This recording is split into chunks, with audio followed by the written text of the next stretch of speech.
আৰু বাতৰিলৈ স্বাগতম ষ্টুডিঅত মই পাপৰি প্ৰথমতে বিগ ব্ৰেকিং নিউজ উত্তৰ গুৱাহাটীত কৃত্ৰিম বানত মহিলাৰ মৃত্যু মৃত মহিলাগৰাকীৰ কটা বজাৰৰ ৰুক্মিণী বড়ো বুলি জানিব পৰা গৈছে চিনাক্ত কৰা হৈছে কৃত্ৰিম বানত ডুবি মৃত্যু হৈছে ৰুক্মিণী বড়ো কৃত্ৰিম বানৰ বাবে অনুমান কৰিব নোৱাৰিলে তেওঁ পথৰ দগাত আৰু এই দগাতত পৰি মৃত্যু হয় মহিলাগৰাকীৰ ধাৰাসাৰ বৰষুণৰ ফলত কৃত্ৰিম বান উত্তৰ গুৱাহাটীত ধাৰাসাৰ বৰষুণ নেৰানেপেৰা বৰষুণৰ ফলত উত্তৰ গুৱাহাটীত কৃত্ৰিম বানৰ সৃষ্টি হৈছে আৰু এই কৃত্ৰিম বানৰ ফলত যেহেতু এগৰাকী মহিলাই তেওঁ খোজকাঢ়ি গৈ থাকোঁতে দগাতত পৰিছে দগাতটো তেওঁ অনুমান কৰিব নোৱাৰিলে অনুমান কৰিব নোৱাৰাৰ ফলত দগাতত পৰি যায় মহিলাগৰাকী কাৰণ পানী যেহেতু হৈ আছে কৃত্ৰিম বান যেহেতু হৈ আছে মহিলাগৰাকী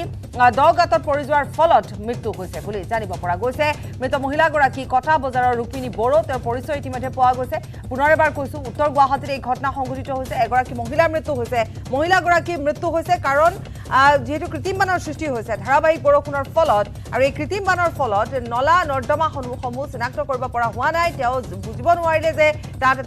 তাত এটা গাঁত আছে আৰু সেই গাঁতটোত সোমাই মহিলাগৰাকীৰ মৃত্যু হৈছে ৰন্তু বৈশ্য আছে আমাৰ সৈতে সংযুক্ত হৈ ৰন্তু বৈশ্য অধিক জনাব ৰন্তু ঘটনাৰ সবিশেষ জানিম আপোনাৰ পৰা হয় উত্তৰ গুৱাহাটীৰ শোকাবহ ঘটনা সংঘটিত হৈছে বিশেষকৈ কৃত্ৰিম বানপানীয়ে জলাকলা খুৱাই আছে উত্তৰ গুৱাহাটীবাসীক বিগত কেইবাবছৰৰ পৰা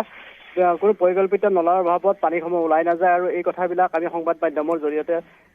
আজি কেইবাবছৰ ধৰি আমি লৈ গৈছো আৰু কিন্তু এই কথাটোৰ প্ৰতি কোনো তৎপৰ নহয় লোক নিৰ্মাণ বিভাগ বা সংশ্লিষ্ট মহল যাৰ বাবে এটা শোকাবহ ঘটনা সংঘটিত উত্তৰ গুৱাহাটী কটা বজাৰত যেহেতু পানীৰে পৰিপূৰ্ণ হৈ গৈছে বৰষুণ হোৱাৰ লগে বাট পথ আলি পদূলি চিনি নোপোৱা হৈছে গতিকে এগৰাকী মহিলাই তেওঁৰ নিজৰ ছোৱালী বিয়া দিয়া ছোৱালীৰ ঘৰলৈ গৈছিল আৰু তাৰ পৰা প্ৰত্যাৱৰ্তন কৰি ঘৰমুৱা হোৱা অৱস্থাত যিটো তেওঁৰ ঘৰৰ পদূলিৰ যিটো ৰাস্তা সেইটো একেবাৰে সাধাৰণ ৰাস্তা এটা আলিসদৃশ ৰাস্তা এটা আৰু সেই ৰাস্তাটোৰে গৈ আছিল আৰু ৰাস্তাটোৰ ওপৰত প্ৰায় একাঠুৰৰ ওপৰত পানী হৈছিল আৰু ৰাস্তাটোৰ উমান ধৰিব নোৱাৰিলে মহিলাগৰাকী আৰু তাতে মহিলাগৰাকী মহিলাগৰাকীৰ মৃত্যু অৰ্থাৎ ঘৰৰ নিচে কাষতে তেওঁৰ মৃত্যু হৈছে মহিলাগৰাকীৰ আৰু যিহেতু বাৰম্বাৰ কৈ থকা হৈছিলে যে তাত যি সমস্যা হয় ইতিমধ্যে ৰন্তুৱে আমাক কৈছে পূৰ্বতে তেওঁ বাতৰি সহকাৰে যিহেতু আমিও দেখুৱাই গৈছো যিয়ে নহওক এটা অতিকৈ শোকাবহ ঘটনা ৰন্তু আপোনাক ধন্যবাদ জনাইছো শোকাবহ ঘটনা সংঘটিত হৈছে এগৰাকী মহিলাৰ মৃত্যু হৈছে তেওঁ নিজৰ জীয়ৰী ঘৰৰ পৰা ঘৰলৈ উভতি অহাৰ পথছোৱাতে তেওঁ ঘৰৰ নিচে কাষতে ঘটনাটো সংঘটিত হৈছে তেওঁ গাঁতত পৰিছে গাঁতত পৰি মৃত্যু হৈছে কাৰণ তেওঁ তলকিবই নোৱাৰিলে তাত যে এটা গাঁত আছে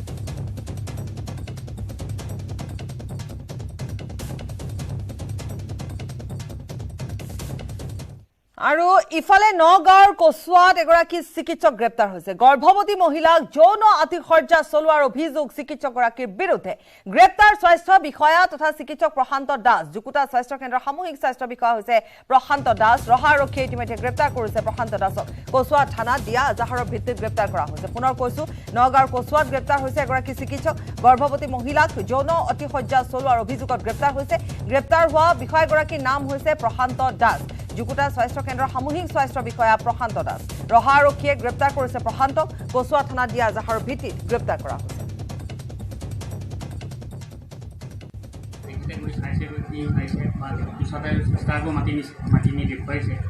এই কথাখিনিৰ ওপৰত মই সেইখিনি আৰু বিশেষ আৰু তেনেকুৱা ধৰণৰ তেওঁলোকে কৈছে যে বহুতখিনি কিবা কিবি হৈ গৈছে কি হৈছে তেওঁ নিজে সেই ছোৱালীজনী বোৱাৰীজনীয়ে জানিব আৰু তেওঁ জানিব আমিতো নাজানিম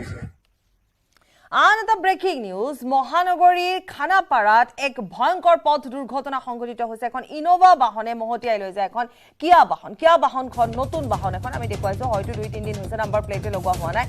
কিয়া চেল্টছ বাহনখন মহতিয়াই লৈ গৈছে দুৰ্ঘটনাত পতিত হৈছে চালক দুয়োগৰাকী আঘাতপ্ৰাপ্ত হৈছে তাত থকা যিসকল যাত্ৰী তেওঁলোকো আঘাতপ্ৰাপ্ত হৈছে বিমানটাৰ সন্মুখত এই ঘটনাটো সংঘটিত হৈছে ইতিমধ্যে আটাইকে চিকিৎসালয়ত ভৰ্তি কৰোৱা হৈছে আৰু আমি দেখুৱাইছো যিখন বাহন এখন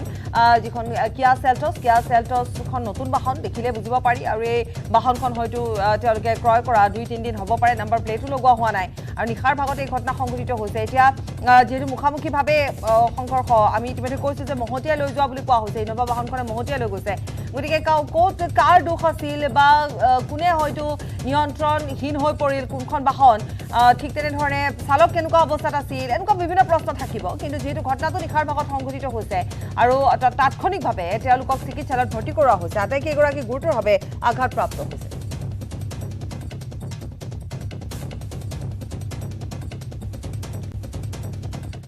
আৰু আন এটা ব্ৰেকিং নিউজ ৰাজ্যত পুনৰ অপৰাধীলৈ গুলীচালনাৰ ঘটনা মানকাছাৰত বিএছএফৰ গুলীত নিহত হৈছে চোৰাং গৰু সৰবৰাহকাৰী নিহত চোৰাং গৰু সৰবৰাহকাৰীটোৰ নাম হৈছে মিণ্টু শেখ ভাৰত বাংলাদেশ সীমান্তৰ কানাই মৰাত এই ঘটনা সংঘটিত হৈছে পুনৰবাৰ এইখিনিতে উল্লেখ কৰিছো যে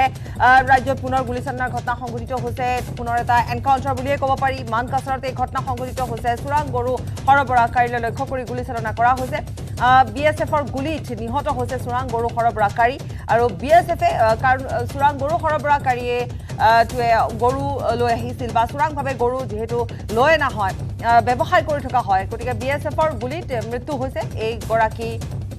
চোৰাং গৰু ব্যৱসায়ী যাৰ নাম হৈছে মিণ্টু শেখ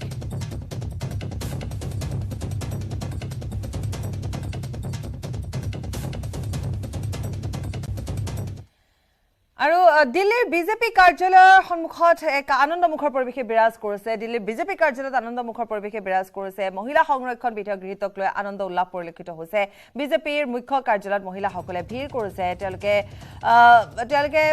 তাত এক উৎসৱমুখৰ পৰিৱেশৰ সৃষ্টি কৰিছে তেওঁলোকে ঢোল লৈ আহিছে তেওঁলোকে নাগাৰা লৈ আহিছে তেওঁলোকে ফূৰ্তি কৰিছে নাচিছে আনন্দত তেওঁলোকে মগন হৈ পৰিছে আৰু আমি ইতিমধ্যে কৈছে যে এই যি উল্লাস এই আনন্দ উল্লাস সেয়া মহিলা সংৰক্ষণ বিধেয়ক কালি নিশাৰ ভাগত গৃহীত হৈছে আৰু প্ৰায় 11 ঘণ্টা জোৰা এক আলোচনাৰ অন্তত গৃহীত হৈছে আৰু তাৰ পিছৰ পৰিৱেশ এনেকুৱা ধৰণৰ আমি কৈছোৱেই যে এতিয়া 33% যেহেতু সংৰক্ষণৰ কথা আহি পৰিছে মহিলাসকল যথেষ্ট উৎফুল্লিত হৈছে নিজৰ প্ৰাপ্য নিজৰ অধিকাৰ আৰু আজিৰ দিনটোত এক উৎসৱমুখৰ পৰিৱেশে বিৰাজ কৰিছে এক আনন্দ উল্লাস দেখিবলৈ পোৱা গৈছে সকলোৰে মুখত বিজেপিৰ মুখ্য কাৰ্যালয়ত ভিৰ কৰিছেহি বিজেপিৰ মুখ্য কাৰ্যালয়ত উপস্থিত থাকিব প্ৰধানমন্ত্ৰী আনন্দ উৎসৱত আনকি উপস্থিত থাকিব জেপি নাড্ডা কিছুমাৰ পিছতে উপস্থিত হ'বহি আমি সেয়াও দেখুৱাবলৈ চেষ্টা কৰিম আৰু এয়া আমি দেখুৱাই গৈছোঁ পোনপটীয়াকৈ আমি কিছু দৃশ্যাংশ আমি দেখুৱাম তাত আমি কৈছোঁ যে আগতীয়াকৈ দীপাৱলী বা আগতীয়াকৈ হোলী দেখিবলৈ পোৱা গৈছে আৰু কালি আমি কৈছোঁ সৰ্বসন্মতিক্ৰমে যেহেতু গৃহীত হৈছে কালি ৰাজ্যসভাত নিশাৰ ভাগত ঠিক 9 বাজি যোৱাৰ পিছতে সৰ্বসন্মতিক্ৰমে গৃহীত হৈছে 215টাকৈ সপক্ষে ভোট পৰিছে ঠিক তেনেধৰণে বিপক্ষে ভোট এটাও নাই পৰা সকলোৰে মুখত একে ধৰণৰ সন্মতি দেখিবলৈ পোৱা গৈছে প্ৰত্যেকে যি ধৰণে দেখিবলৈ পোৱা গৈছে যে সেয়া প্ৰায় একে ভাষ্যই দেখিবলৈ পোৱা গৈছে প্ৰতিক্ৰিয়া একেধৰণে দেখিবলৈ পোৱা গৈছে আৰু যি সেয়া আনন্দ আজি এনেধৰণে পৰিস্ফুটিত হৈছে আৰু এক উৎসৱমুখৰ পৰিৱেশৰ দৃশ্যাংশ আমি এই মুহূৰ্তত দেখুৱাই গৈছোঁ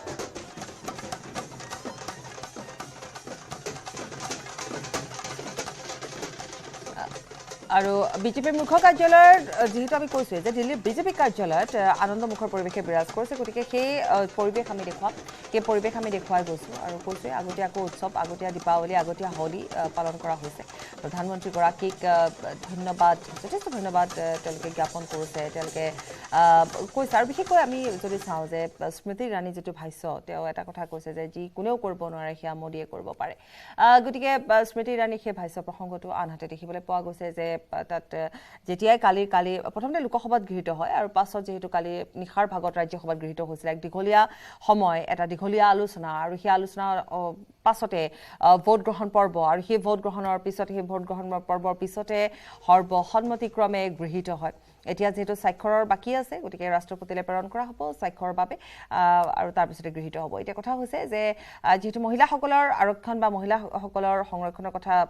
33% সংৰক্ষণৰ আসন সংৰক্ষণৰ কথা কৈ থকা হৈছে গতিকে যথেষ্ট উৎফুল্লিত আমি তেওঁলোকৰ ভাষ্য ল'বলৈ সংগ্ৰহ কৰিছোঁ But when the opposition speakers were speaking, they were asking there's no timeline, there's no deadline, and also some of them wanted OBC to be part of it. How do you react to that? I think that is an unfair criticism. Of course, there is a timeline. The moment the bill has been, now it's been turned into a law, we're just waiting it to be ratified in the official gazette by the Honorable President of India. Then the population census will take place and delimitation will take place. Article 170, sub-article 3 of the Indian Constitution mandates that you cannot have delimitation until and unless you've done a population census. So this is a constitutionally mandated provision. Once the population census is done, delimitation will happen and then this reservation will be implemented in the 2029 election. Regarding OBC quota, laws are ever evolving. So if there is, right now we're very, very happy and we welcome the bill or the law in the current format that it has come. If OBC or further reservations or qualifications are required, of course, that kind of amendment can easily be brought later. The other day when I saw you, you were in the BJP office and you were when Prime Minister.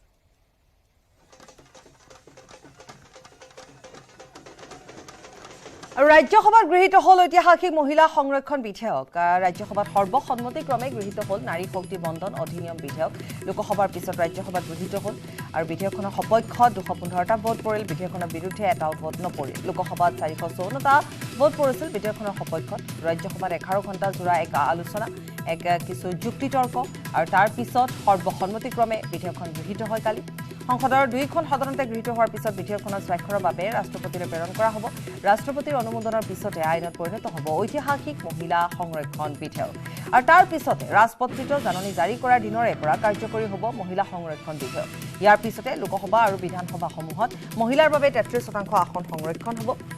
উল্লেখযোগ্য যে এই বিধেয়কখনত 15 বছৰৰ বাবে মহিলাৰ সংৰক্ষণ দিয়া হৈছে আমি এইখিনি পুনৰ এবাৰ উল্লেখ কৰিম যে যেহেতু এতিয়া ইয়াৰ পিছত যেতিয়া তাত স্বাক্ষৰ কৰা হ'ব তাৰ পিছত ৰাষ্ট্ৰপতিত জাননী জাৰি কৰা হ'ব কাৰ্যকৰী হ'ব আৰু তাৰ পিছত লোকসভা আৰু বিধানসভা 33% আসন মহিলাসকলৰ বাবে সংৰক্ষণ হ'ব আৰু এই বিধেয়কখনত 15 বছৰৰ বাবে মহিলাৰ সংৰক্ষণ দিয়া হৈছে কিন্তু 15 বছৰৰ পিছত যদি প্ৰয়োজন অনুভৱ হয় সংসদে এই সংৰক্ষণৰ ম্যাদ বৃদ্ধি কৰিব পাৰে 15 বছৰৰ বাবে দিয়া হৈছে কিন্তু প্ৰয়োজন সাপেক্ষে ইয়াক বৃদ্ধিও কৰিব পৰা যাব माननीय सांसदों ने अपनी बात के प्रारंभ में तो पहले ही कहा है कि हम इसका समर्थन करते हैं और इसके लिए मैं सबका हृदय से अभिनंदन करता हूं हृदय से आभार व्यक्त करता हूं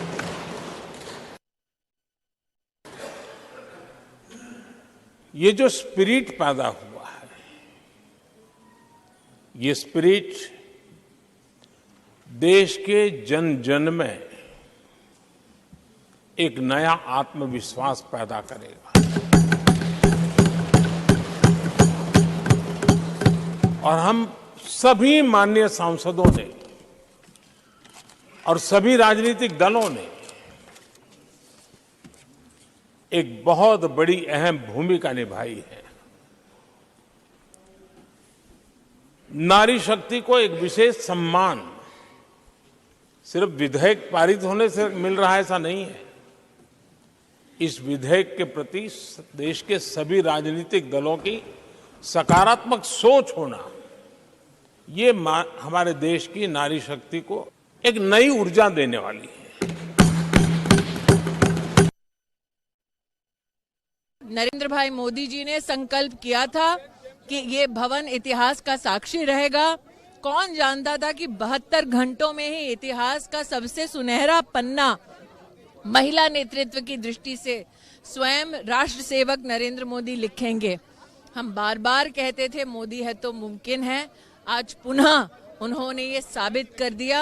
देश की करोड़ों बहनों की ओर से परिवारों की ओर से जिन्होंने अपनी बहु बेटियों को माताओं को प्रोत्साहित किया बहुत बहुत बधाई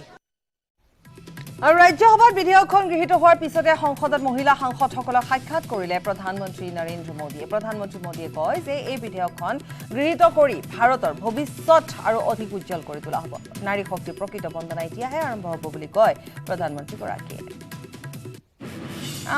দেখিবলৈ পোৱা গৈছে প্ৰধানমন্ত্ৰীগৰাকীয়ে সাক্ষাৎ কৰিছে মহিলা সাংসদক সাক্ষাৎ কৰা দেখিবলৈ পোৱা গৈছে আৰু প্ৰত্যেকে তেওঁক শুভেচ্ছা শুভকামনা জ্ঞাপন কৰিছে ফুলৰ তোৰা দি সম্ভাষণ জ্ঞাপন কৰিছে ৰাজ্যসভাত মহিলা সংৰক্ষণ বিধেয়ক গৃহীত হোৱাৰ পিছতে মহিলা সাংসদক সাক্ষাৎ কৰিছে তেওঁলোকৰ সৈতে একপি ফটো লোৱা দেখিবলৈ পোৱা গৈছে আৰু তেওঁ কৈছে যে এতিয়াহে আচলতে নাৰী শক্তিৰ বন্দনা আৰম্ভ হ'ব जी बहुत सालों से औरतें ये मांग कर रही हैं लेकिन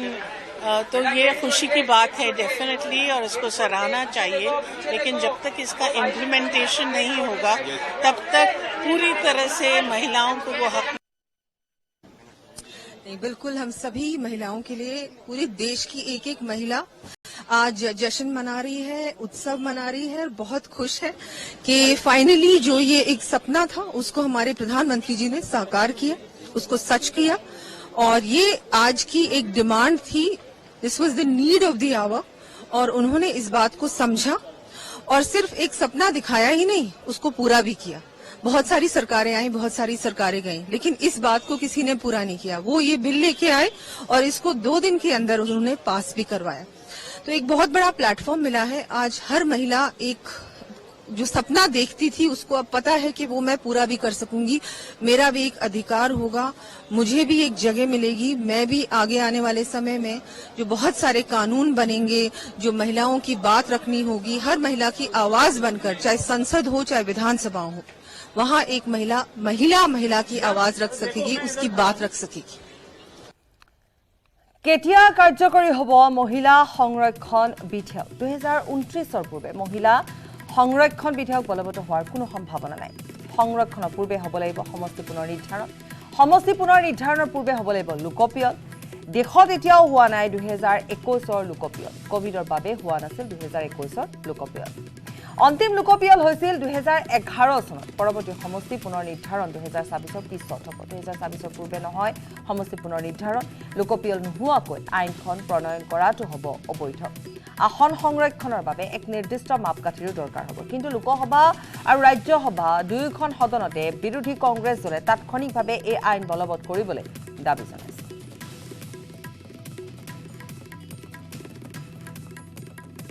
के लिए सर बैकवर्ड क्लासेस के लिए रिजर्वेशन नहीं है। ये तो SC ST के आंकड़े हैं, उसके अनुसार अगर 100 सीट है उसमें से 110 या 30 सीट है SC ST का, 1/3 इजीली आप कर देंगे, या रोटेशन में कर सकते हो तो कर सकते किसी और तरीके से। लेकिन OBC मोर देन 60% लोग हैं, उनके महिलाओं को कहाँ मिलेगा आप बोलिए। उनके महिलाओं को अगर मिलना है तो संविधान अमेंडमेंट करके या इसमें उसको अमेंडमेंट में ला के ही उनको दे सकते हैं। खबर आरो আছে সমবিৰতি। সাধাৰণ স্ত্ৰীৰ আৰ বিগ ব্ৰেকিং, নাহৰকটীয়াৰ জয়পুৰত ড্ৰাগছ বিৰোধী অভিযান, 3 কোটি টকাৰ হেৰইন জব্দ কৰিছে। পুনৰ এবাৰ এইখিনিতে উল্লেখ কৰিছো যে নাহৰকটীয়া 3 কোটি টকাৰ হেৰইন আৰক্ষীয়ে জব্দ কৰিছে। 29টা চাবোনৰ বাকচত জব্দ হৈছে 364.43 গ্ৰাম হেৰইন। গ্ৰেপ্তাৰ হৈছে ড্ৰাগছ সৰবৰাহকাৰী 3 গৰাকী অৰুণাচলী মহিলা। এখন ৱাগেনাৰ বাহনৰ পৰা এই ড্ৰাগছখিনি জব্দ কৰা হৈছে। আজি বিগত কেইটামান দিনৰ পৰা দেখিবলৈ পোৱা গৈছে যে ড্ৰাগছৰ এই চোৰাং বেহাৰ সৈতে প্ৰায় মহিলা সৰবৰাহকাৰীক আৰক্ষীয়ে আটক কৰিবলৈ সক্ষম হৈছে। এবাৰ 3 গৰাকীক অৰুণাচলী মহিলাক ইতিমধ্যে আটক কৰিছে। সোধা পোছা অব্যাহত ৰখা হৈছে, ক'ৰ পৰা আনিছে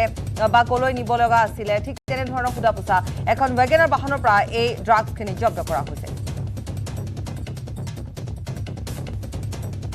ৰাজ্যৰ শিক্ষা বিভাগৰ চৰম দায়িত্বহীনতা। কলিয়াবৰত মুকলি আকাশৰ তলতে ৰদে বৰষুণে পৰি ৰৈছে হাজাৰ হাজাৰ চাইকেল। কৰি তোলাৰ মুক্তি যুঁজাৰু স্মৃতি ভৱনৰ বাহিৰে ভিতৰে দমাই থোৱা হৈছে 2022-23 বৰ্ষৰ 9ম শ্ৰেণীৰ ছাত্ৰ ছাত্ৰীৰ বাবে আবণ্টিত হোৱা এই চাইকেলসমূহ। ৰদে বৰষুণে পৰি থকাৰ ফলত চাইকেলসমূহত মামৰে ধৰিছে, কিন্তু কেতিয়ালৈ বিতৰণ কৰা হ'ব তাৰ কোনো স্পষ্ট তথ্য প্ৰকাশ কৰা নাই। আমি আগবঢ়াম আমাৰ সাংবাদিক দিবাকৰ দাসৰ এক বিশেষ প্ৰতিবেদন। মুখ্যমন্ত্ৰীৰ বিশেষ আঁচনিৰ দ্বাৰা ৰাজ্যৰ 9ম শ্ৰেণীৰ ছাত্ৰ ছাত্ৰীসকলক বিনামূলীয়া চাইকেল বিতৰণ কৰা হ'ব। তাৰ বাবে দেখা গৈছে কলিয়াবৰ ইয়াত এনেদৰে দমে দমে চাইকেল ৰখা হৈছে। আৰু যি কলিয়াবৰ কৰিতলৰ মুক্তি যুঁজাৰু ভৱনতে ৰখা হৈছে। আৰু এই যিসমূহ চাইকেল বহিৰাজ্যৰ পৰা অনা হৈছে, ইয়াত একাংশ কৰ্মচাৰী আছে, তেওঁলোকে চাইকেলসমূহ সংলগ্ন কৰি আছে। আৰু ইয়াত সংলগ্ন হোৱাৰ পিছত এনেদৰে কিছু চাইকেল ভিতৰত আছে ভৱনটোৰ আৰু কিছু চাইকেল বাহিৰত ৰখা, যাৰ ফলত এনেদৰে বৰষুণ ৰ'দৰ মাজতে চাইকেলসমূহ এনেদৰে পৰিছে। হাবি জংঘল গজিছে, চাইকেলৰ তলে তলে হাবি জংঘল হৈ আহিছে। আৰু দেখা গৈছে যি নতুন চাইকেলে ইতিমধ্যে সকলো সামগ্ৰী পাৰ্টছ সংলগ্ন কৰাৰ পিছত এনেদৰে এয়া মামৰ লাগিছে। কিন্তু তাৰপিছতো কোনো বিভাগীয় কৰ্তৃপক্ষৰ কাণসাৰ নাই যে এই চাইকেলসমূহ এনেদৰে মুকলিত ৰাখিলে বৰষুণত, যিহেতু 2-3 দিন তিতিছে আৰু বিগত 20 দিন ধৰি এনেদৰে এই ভৱনটোৰ ভিতৰতো চাইকেল মেৰামতি কাম চলি আছে। আৰু ভৱনৰ বাহিৰত এনেদৰে মুকলি আকাশৰ তলত চাইকেল দমাই থোৱা হৈছে। 9ম শ্ৰেণীৰ ছাত্ৰ ছাত্ৰীক এয়া চাইকেল বিতৰণ কৰা হ'ব, কিন্তু কেতিয়া বিতৰণ কৰা হ'ব সেয়া এতিয়ালৈকে থিৰাং কৰা হোৱা নাই। যাৰ বাবে ইয়াত যিসকল কৰ্মচাৰী চাইকেল মেৰামতি কৰিব বা চাইকেলসমূহৰ সংলগ্ন কৰা হৈছে আৰু তেওঁলোকে মেৰামতি কৰি আছে। ইয়াত কৰ্মচাৰী আছে যিসকলে চাইকেল মেৰামতি, তেওঁলোকৰ মতামত ল'ম। ये जो साइकिल है यहाँ पर कितने दिनों से इस तरह पड़ रहे हैं? 10-12 दिन से है इधर बाहर में, बाकी हम लोग 20 दिन से बाकी अंदर में रखा हुआ है साइकिल। कितनी साइकिल है यहाँ पर? यहाँ टोटल तो 2600 साइकिल है। वो फिटिंग अभी 1200 के आसपास में फिटिंग हुआ है, तो और अंदर आधा रखा हुआ है, आधा बाहर है। तो बाहर क्यों पड़ा हुआ है साइकिल? तो अंदर में जगह नहीं है ना, इसी की वजह से। लगे ना अभी तो 2 दिन से बारिश हुआ इसीलिए। साइकिल देखने के लिए अभी तो पहले आया था, अंदर था तभी आया था, बाहर में है कुछ भी कोई भी तो नहीं बोला। बारिश नहीं हो रहा था इसलिए कोई कुछ नहीं बोला, बारिश होने लगा तब साइकिल इंस्टॉल कर रहे हैं। लेकिन तो सरकारी लोग आए हैं देखने के लिए कैसा काम हो रहा है, साइकिल किस तरह से रखा हुआ है, कोई सरकारी लोग आया है? हाँ आया है। तो उन लोगों ने नहीं देखा ये साइकिल बाहर उन लोग देखा है, उधर अंदर भी रखा हुआ था, बाहर भी रखा हुआ है, यहाँ पे आया देखने के लिए। आपको कुछ पता है कब ये नहीं, हमको दिया जाएगा? हमको नहीं पता है। आप लोग कितने लोग हैं? 8 लोग हैं। साइकिल कहाँ से आया है कुछ पता है? हाँ लुधियाना पंजाब से। आप लोग कहाँ से? हम लोग झारखंड से है। নিশ্চয়কৈ ইয়াৰ ঝাৰখণ্ডৰ একাংশ কৰ্মচাৰী 8জনকৈ কৰ্মচাৰী আছে। তেওঁলোকে এইসমূহ চাইকেল লুধিয়ানাৰ পৰা অনা হৈছে ছাত্ৰ ছাত্ৰীৰ মাজত বিতৰণ কৰিব। তাৰপিছত তেওঁলোকে এই কলিয়াবৰৰ যিটো মুক্তি যুঁজাৰু ভৱন, এটা ৰাজহুৱা ভৱন, এই ভৱনটোত চাইকেলসমূহ তেওঁলোকে যিসমূহ পাৰ্টছ ভাগে ভাগে অনা হৈছে আৰু সেইবোৰ সংলগ্ন কৰিছে এই ভৱনটোতে। আৰু তাৰপিছত এনেদৰে সংলগ্ন হোৱাৰ পিছত মুকলি আকাশৰ তলত বহুকেইখন চাইকেল ৰাখিছে। প্ৰায় 2 শতাধিক চাইকেল এনেদৰে মুকলি আকাশৰ তলত আছে আৰু কিছু চাইকেল ভৱনৰ ভিতৰত আছে। কিন্তু এনেদৰে চাইকেলসমূহ মুকলিত ৰখাৰ বাবে কিছু অংশত মামৰ ধৰিছে।